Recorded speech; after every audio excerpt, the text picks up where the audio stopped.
warahmatullahi wabarakatuh.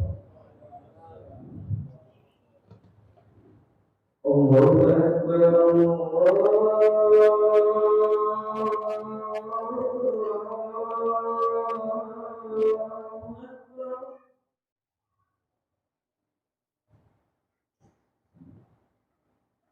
Innal hamdalillah nahmaduhu wa nasta'inuhu wa nastaghfiruhu wa natubu ilaihi wa na'udzu billahi min shururi anfusina wa min sayyiati a'malina.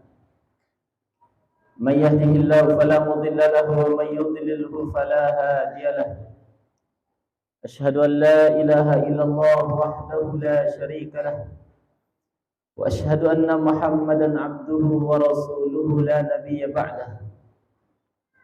Allahumma sallim wa sallim ala sayyidina Muhammadin sallallahu alaihi wasallam wa ala alihi wa sahbihi wa man tabi'ahum bi ihsanin ila yaumiddin.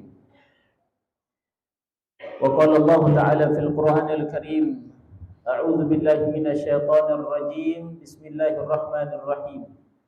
Ya ayyuhalladzina amanu taqullaha haqqa tuqatih wa la tamutunna illa wa antum muslimun. Ma'asyiral muslimun, usikum bi nafsi bi taqwallah faqad fazal muttaqun. Jamaah salat Jumat yang dirahmati Allah Subhanahu wa taala. Suatu ketika Rasulullah sallallahu alaihi wasallam datang ke masjid. Kemudian Nabi sallallahu alaihi wasallam menghampiri mimbar. Nabi sallallahu alaihi wasallam melangkahkan kaki yang pertama ke anak tangga mimbar yang pertama menggunakan amin. Kemudian naik ke tangga yang kedua, kemudian mengatakan amin. Kemudian naik ke tangga ketiga mengatakan amin. Kemudian para sahabat Nabi sallallahu alaihi wasallam yang mendengar ucapan Nabi sallallahu alaihi wasallam mengatakan amin, amin, amin. Maka sahabat Nabi sallallahu alaihi wasallam bertanya, "Ya Rasulullah, alama aminta? Kenapa engkau ucapkan amin, amin, amin?" Rasulullah sallallahu alaihi wasallam bersabda, "Sesungguhnya Jibril datang kepadaku kemudian mendoakan 3 kelompok manusia." Apa doa malaikat Jibril? Doanya yaitu ragima anfu imra'in. Sungguh merugi seseorang, sungguh merugi seseorang, sungguh merugi seseorang. Pertanyaannya adalah siapa orang yang kemudian didoakan oleh malaikat Jibril sebagai orang yang merugi dan kemudian diaminkan oleh baginda Muhammad sallallahu alaihi wasallam.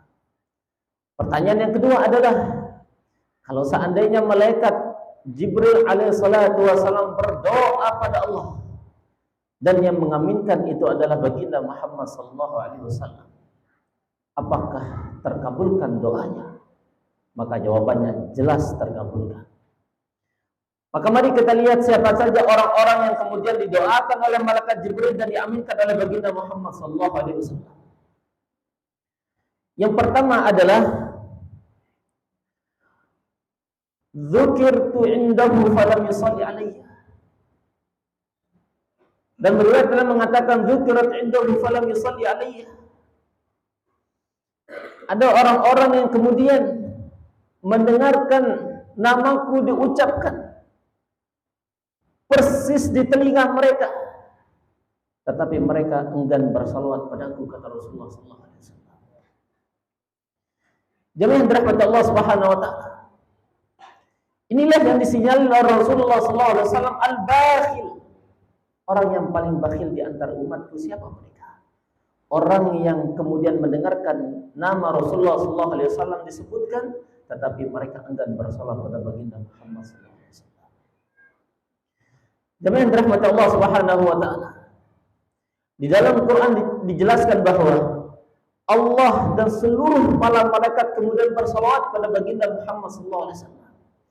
Inna Allah wa malaikatahu yusalluna 'alan nabi. Allah dan seluruh para malaikatnya bersalat pada Rasulullah sallallahu alaihi wasallam. Ya ayyuhalladzina amanu sallu 'alaihi wa sallimu taslima. Pada ayat ini juga Allah Subhanahu wa taala memanggil dengan panggilan yang sangat sopan. Dengan sangat baik, ya ayyuhalladzina amanu, hai orang-orang beriman, sallu 'alaihi wa sallimu taslima. Bersalawat pada Rasulullah sallallahu alaihi wasallam. Jemaah dirahmati Allah Subhanahu wa taala, pertanyaannya kenapa kita bersalawat pada baginda Muhammad sallallahu alaihi wasallam? Rasulullah sallallahu alaihi wasallam mempertegas, man shalla alayya salatan haqqul lahu syafa'ati yaumil qiyamah. Barang siapa di antara umatku bersalawat padaku satu kali, maka mereka akan berhak mendapatkan syafaatku nanti di hari kiamat. Ada orang-orang yang kemudian mendatangi Allah Subhanahu wa taala di hari kiamat, yang mungkin amalannya tidak terlalu banyak, tetapi dia senang dan bergemar bersalawat pada baginda Muhammad sallallahu alaihi wasallam, sehingga Allah Subhanahu wa taala turunkan syafaatnya melalui baginda Muhammad sallallahu alaihi wasallam. Pertanyaannya, apa salawat yang harus diucapkan oleh umat ini? Allahumma salli alaihi, Allahumma salli ala Muhammad.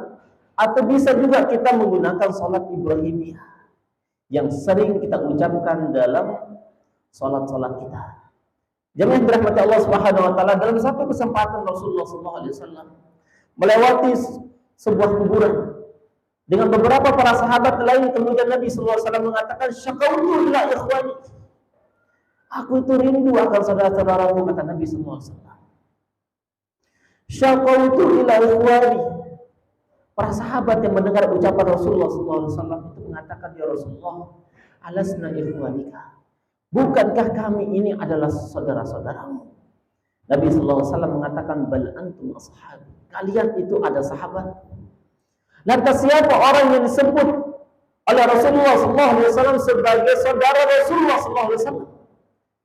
Kata Rasulullah sallallahu alaihi wasallam, qaul ya'tu ba'di. Ada orang-orang yang datang setelahku, wa yu'minu bi, dan mereka beriman kepadaku, cinta kepadaku, dan bersalawat kepadaku, walam yurani, walaupun tidak pernah melihatku. Inilah orang yang kemudian dirindukan kedatangannya oleh baginda Muhammad sallallahu alaihi wasallam. Ketika Rasulullah sallallahu alaihi wasallam di penghujung hayatnya, Rasulullah sallallahu alaihi wasallam persis berada di pangkuan Sayyidina Aisyah. Kemudian Rasulullah sallallahu alaihi wasallam mengatakan, ummati, ummati, ummati. Ini menunjukkan bagaimana kasih sayang Rasulullah sallallahu alaihi wasallam kepada kita. Lantas apa jawaban kasih sayang kita kepada Rasulullah sallallahu alaihi wasallam? Maka jemaah yang dirahmati Allah Subhanahu wa taala, mungkin satu cara yang bisa kita lakukan, banyak-banyak bersalawat pada baginda Muhammad sallallahu alaihi wasallam. Hari ini hari Jumat, hari yang begitu penuh dengan keberkahan, perbanyaklah salawat sampai menjelang waktu maghrib. Banyak-banyak bersalawat pada Rasulullah sallallahu alaihi wasallam, semoga kita mendapatkan syafaatnya nanti dari kiamat.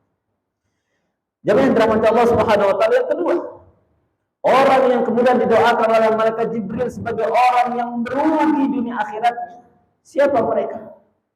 Wa man adraka Ramadan tsumma salakha falam yughfar. Ada orang-orang yang kemudian bertemu dengan Ramadan, bahkan mereka berpuasa di hari pertama sampai hari ke-30, tapi orang itu tidak mendapatkan ampunan Allah Subhanahu wa taala. Padahal Rasulullah sallallahu alaihi wasallam menyebutkan, man shoma Ramadanan imanan ihtisaban ghufira lahu ma taqaddama min dhanbihi. Ada orang-orang yang berpuasa karena iman ikhlas, Allah ampuni dosa-dosanya. Tapi kenapa ada orang yang bertemu dan berjumpa dengan Ramadan, tetapi mereka tidak mendapatkan ampunan Allah Subhanahu wa taala.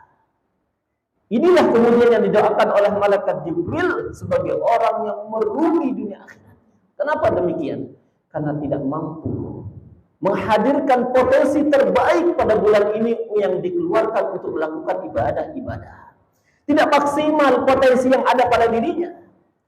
Qiyamul lailnya tidak maksimal, siyamnya tidak maksimal, tilawahnya tidak maksimal, sedekahnya tidak maksimal, tadabburnya tidak maksimal, silaturahminya kepada sesama nggak maksimal. Amal soleh yang lain tidak maksimal. Padahal disinilah kemudian kesempatan untuk kita kemudian mendelete seluruh dosa maksiat yang pernah kita lakukan selama 11 bulan lamanya.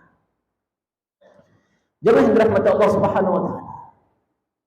Maka Rasulullah SAW mengajarkan kita doa yang sering diucapkan oleh Bilal setiap tarawih. Maka perbanyak berdoa pada Allah Subhanahu wa taala. Lebih-lebih di waktu sahur wal ashari hum yastaghfirun, dan perbanyaklah istighfar di waktu-waktu sahur. Dan Nabi SAW memberikan gambaran tidaklah ada orang yang kemudian berdoa pada Allah Subhanahu wa taala selama mereka berpuasa, kecuali Allah Subhanahu wa taala akan menerima doa-doa mereka. Kesempatan untuk kemudian kita meningkatkan amal saleh pada bulan Ramadan ini, jemaah yang dirahmati Allah Subhanahu wa taala. Dan terakhir dan ketiga, orang yang kemudian didoakan oleh malaikat Jibril sebagai orang yang paling celaka, orang yang merugi dunia akhiratnya, siapa mereka? Mereka yang kemudian mendoakan kedua orang tuanya, atau salah satu daripada kedua orang tuanya yang sudah tua renta, tetapi sang anak tidak mampu menghadirkan rasa bahagia di sisa-sisa usia kedua orang tuanya. Jemaah yang dirahmati Allah Subhanahu wa taala, ada satu ungkapan yang sangat menarik. Birru abakum tabarra'u abna'akum. Berbaktilah hari ini kepada kedua orang tuamu, karena esok hari engkau akan menjadi orang yang paling bahagia, karena anak keturunanmu kemudian akan menjadi orang-orang yang paling berbakti. Jemaah yang dirahmati Allah Subhanahu wa taala, dalam satu peperangan Nabi SAW sedang mempersiapkan pasukan perang. Datang seorang anak muda pada Rasulullah SAW, kemudian meminta izin kepada Rasulullah SAW untuk berjihad bersama beliau. Kemudian Nabi SAW bertanya kepada anak muda tersebut, apakah masih kedua orang tua? Maka ia mengatakan, bala ya Rasulullah, ya. Maka Nabi SAW mengatakan, irji, engkau putar badanmu, engkau urus telapak kaki ibumu, maka engkau akan mendapati surga di bawahnya. Jadi yang dirahmati Allah Subhanahu wa taala, kalau hari ini kita berada satu atap bersama kedua orang tua kita, atau salah satu daripada kedua orang tua kita, baik itu ayah maupun ibu, jadikan di antara sekat-sekat pintu-pintu rumah kita mendekati pintu-pintunya surganya Allah Subhanahu wa taala. Karena itulah kemudian pintu-pintu surganya Allah terbuka lebar ketika kita mampu menghadirkan rasa-rasa bahagia di sisa-sisa usia kedua orang tua kita. Hari ini mungkin kita bisa bayangkan, jemaah yang dirahmati Allah Subhanahu wa taala, satu orang ibu mampu mengurus 10 anak, tetapi 10 anak belum tentu mampu mengurus seorang ibu. Jemaah yang dirahmati Allah Subhanahu wa taala, dalam satu kesempatan ada seorang ulama pada zaman dahulu, meninggal ibunya, kemudian didatangi oleh murid-muridnya sedang menangis. Kemudian ditanya, kenapa engkau menangis wahai guruku?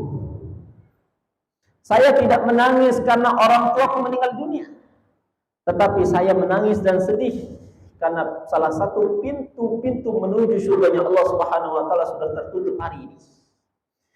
Jemaah yang dirahmati Allah Subhanahu wa taala, kalau hari ini kita memiliki kedua orang tua, kita masih memiliki kedua orang tua, jadikan wasilah kedua orang tua kita untuk mendatangkan rahmat dan maghfirah Allah kepada kita. Betapa banyak orang yang sukses, orang yang hebat di muka bumi ini, karena bukan kehebatannya, tetapi bisa jadi atas ridho dan doa-doa ibu yang ada di belakang dia. Jemaah yang dirahmati Allah Subhanahu wa taala, ada satu ungkapan yang sangat menarik. Jadikanlah kedua orang tua kita seperti para raja, maka Allah akan jadikan rezeki kita seperti para raja-raja. Jemaah yang dirahmati Allah Subhanahu wa taala, ketika kita melihat tafsir Ibnu Katsir, ketika menafsirkan satu ayat dalam Quran, wa qul i'malu fasayarallahu a'malakum wa rasuluhu wal mu'minun. Beramallah kalian, karena Allah, Rasul dan orang-orang yang beriman akan menilai perbuatanmu, amalmu. Ketika kita melihat tafsir daripada ayat ini, Al-Imam Ibnu Katsir menukilkan satu hadis, yang hadis itu bercerita Rasul sallallahu alaihi wasallam memberikan keterangan ketika ada orang tua yang sudah meninggal dunia, kemudian berada di alam barzakh, maka orang tua itu kemudian akan mampu melihat ahli warisnya yang masih hidup di dunia. Fa in kana khairan, apabila perilaku anak keturunannya yang masih hidup itu kemudian baik, fa'abshiru, maka kemudian dia bahagia di alam kubur sana. Fa in kana syarran, apabila kemudian dia buruk perilakunya, sering bermaksiat dan sebagainya, maka dia bersedih. Maka lantas dia mengucapkan doa kepada Allah Subhanahu wa taala orang yang sudah meninggal dunia. Apa doanya? Allahumma la tumithum hatta hadaitahum kama hadaitana. Ya Allah, jangan pernah cabut nyawa mereka sampai mereka Engkau kasih hidayah sebagaimana kamu kasih kami hidayah. Jemaah yang dirahmati Allah Subhanahu wa taala. Doa yang diucapkan oleh orang tua yang sudah meninggal dunia untuk anak-anaknya. Kalau hari ini orang tua kita masih hidup, sekali lagi, yuk kesempatan untuk kita kemudian mendekatkan pintu-pintu rumah kita dengan pintu-pintu surganya Allah Subhanahu wa taala. Kalau seandainya orang tua itu mendatangkan keridhaan, mendekatkan pintu surganya Allah dengan pintu rumah kita, kalau sudah meninggal dunia, kita mau masuk pintu lewat pintu mana lagi? Jangan dirahmati Allah Subhanahu wa taala. Bagi mereka-mereka yang sudah meninggal dunia, apa yang harus dilakukan? Maka berbanyaklah doa. Doa anak-anak yang saleh senantiasa diucapkan setiap salatnya akan sampai kepada kedua orang tuanya. Jemaah yang dirahmati Allah Subhanahu wa taala, inilah 3 orang yang kemudian didoakan oleh malaikat Jibril sebagai orang yang paling celaka dunia akhiratnya dan diaminkan oleh baginda Muhammad sallallahu alaihi wasallam. Barakallahu lakum fil Qur'an. Ya man sallaita bi kullil anbiya, ya man fi qalbika rahmatun linnas.